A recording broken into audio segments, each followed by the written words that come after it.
Thank you for watching Scary Bear Attacks. If you like this episode, please remember to hit the like button and leave a comment or two, then subscribe and click on the bell to receive notifications of whenever we release new videos. Also, please remember to share them to your social media. It was still nighttime when the young man saw two dark shadows moving across his lawn in Apopka, Florida. He knew the shapes had to be black bears and didn't want them to find anything to eat near his home, as that would mean they would return. He made his way to the front door and stepped out beneath the porch light. As soon as he emerged, the two black bears both looked at him simultaneously. Taking the initiative, the young man yelled at the bears, hoping they would disappear into the dark, but they had something else in mind.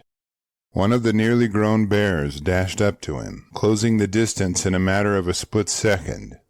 Welcome back to Scary Bear Attacks. In Orange County, it is normal to see white-tailed deer or feral hogs around neighborhoods and wandering patches of forest near town. They forage for acorns, various roots, and tubers in every county in the state. The forest that they call home consists of longleaf pine, sand pine, and saw palmetto, towering over American beautyberry, Darrows blueberry, and wild blackberry bushes. Predators that prowl the subtropical forests include coyotes, bobcats, panthers, and black bears. Residents have seen black bears climbing over fences, raiding trash cans, and roaming nighttime streets. The bears had somehow included the neighborhood in their travel and foraging routes, and had been accessing the streets from the nearby forest. There had been a spate of attacks recently in Florida, and one of them ended in a human fatality. Bears were being reported across the state, but most consistently near the panhandle, as bear populations from Georgia and Alabama pushed southward, expanding their range and territory. On Friday, August 15, 2025, 20-something Alexander Rojas was getting ready for work in the early morning hours.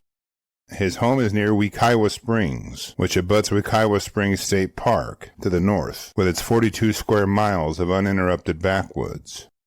The park is a wonderful place to hike or adventure, but it is also a preferred habitat for the area's black bears. As Alexander locked the door, he spotted two nearly grown black bears near the edge of his lawn. He'd heard of neighbors spotting them here and there, but knew he didn't want to be part of their regular visits. He'd heard the recommendations from park rangers to haze the bears away by yelling and banging items together, but their recommendations were to do so from the safety of a vehicle or an indoor location like a window. Alexander decided to do one better. He stepped out onto his porch to confront the bears, with very few obstacles between them. As Alexander yelled and clapped his hands, the bears dashed through the twilight across the grass. They seemed to be taking the hazing the way he expected, until one of the bears turned and bounded directly toward him. Alexander prepared himself as best he could to absorb the impact of the bear. He held out his forearm to protect himself, only to have the bear bite into his flesh, just below his elbow. The young man pulled against the bear as it tried to drag him away from the porch. While jostling with the bear, Alexander tripped the bear and punched it in the nose, convincing the bear to release its grip on his arm.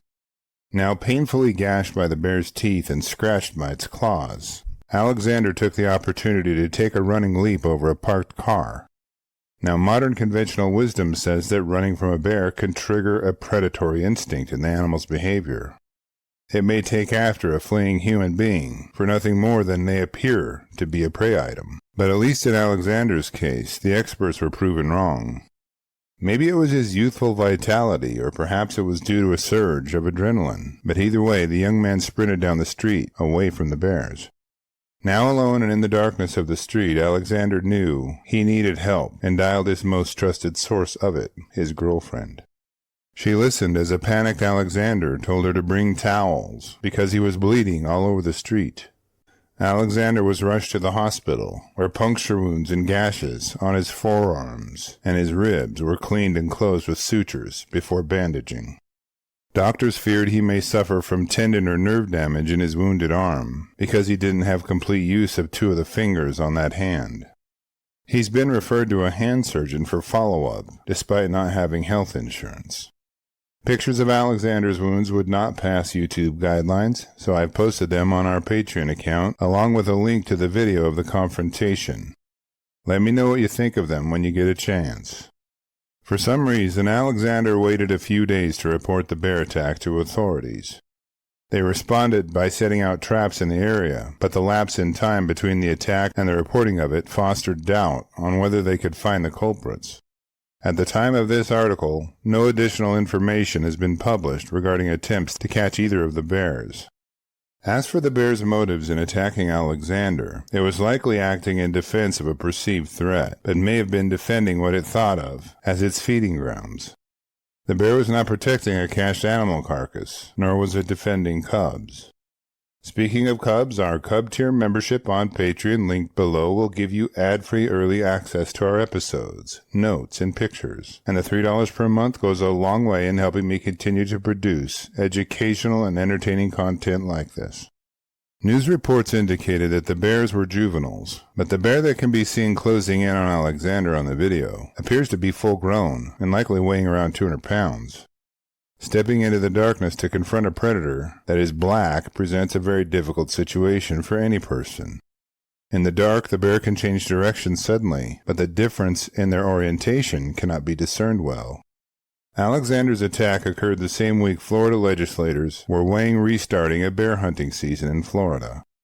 The state now hosts over 4,000 black bears, with the species recovering from only a few hundred individuals a few decades ago. The current bear population density in Florida sits at 1 bear per 12 square miles, including urban areas and other uninhabitable locations. Bear populations tend to cluster in more remote, uninhabited areas, so average bear density can be much higher in prime locations. After reviewing the facts surrounding this episode, I'm left with a few questions for you.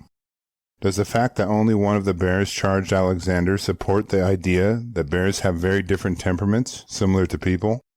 Were the two bears siblings that had been kicked out by their mother, or were they teaming up in search of food? If Alexander hadn't fought back, would the bear have injured him more severely? I will gladly read and reply to your thoughts, so post them in the comment section below, and let's talk about it. Thank you for watching Scary Bear Attacks. If you've enjoyed this episode, please consider clicking on the like button and clicking on the bell icon. We'll help you know when we post our new episodes. Posting our video links to your social media profiles furthers awareness, and it's fun. We slashed our prices in our merch store, linked below, so check out the bargains there while you shop. As a member of our human community, remember to adventure bravely and be careful out there, especially in bear country.